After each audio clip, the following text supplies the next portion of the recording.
Hey guys, how's it going? My name is Adam. Today I'm going to show you how to get streaks on TikTok. To get streaks on TikTok, post regularly. Make sure, sorry, let me close this one.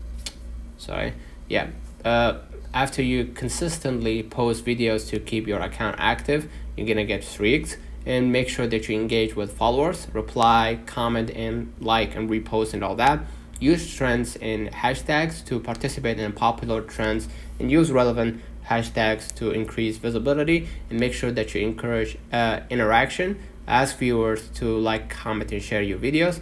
While TikTok doesn't have a formal streak feature like some other apps, maintaining consistent posting and engagement can help you build a strong presence and increase your interaction levels. So let me know in the comments if this video helped you. Don't forget to like and subscribe, turn on the notification bell to receive every video we upload. Thank you for watching.